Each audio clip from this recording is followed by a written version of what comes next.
અમુક તો કદાચ ભૂલથી જો દીવા કરતા આરતી કરતા કરતા કદાચ દીવો હલવાઈ જાય ને તો હા દીવો હલવાઈ જાય, કે ગભરાટ થઈ જાય.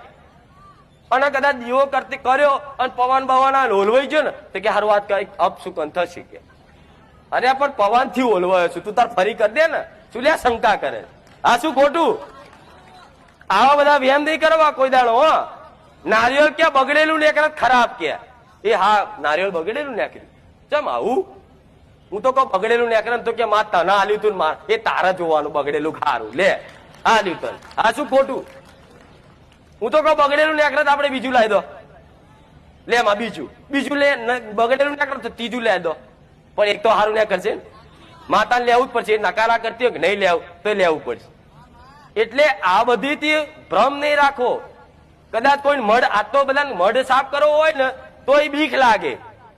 માતાનો મઢ મૂર્તિ હોય એને સાફ કરીને ઉતારવો હોય ને તો એ બીક લાગે કે હારું માતાને રજા લેવી પડશે. અરે માતાનો મઢ છે એને સાફ કરવા માટે એની રજા લેવાની થાય? એના ટોક માં તારો મઢ સાફ કરું છું, ઘડીક માં તને નીચે મૂકું, પાટલી પર મૂકું, માફ કરજે બસ, પણ મઢ સાફ કરી દો માં, બહુ ધૂળ બાવા ચોટી ગયા છે. તો તમારી માં એ ઘડીકમાં નારિયેળમાં બેઠી હોય તો ઘડીક આગી પાછી થઈ જાય અને તમે નારિયેળ બારિયેળ નીચે મેલો કે પાટલી પર મૂકી નહીં તે મઢ બળ સાફ કરી તમે તમારે હાબુ બાબુ લગાવીને ભ્રસ્તી સાફ કરો તો માતા યાત્રા જ નહીં થાય.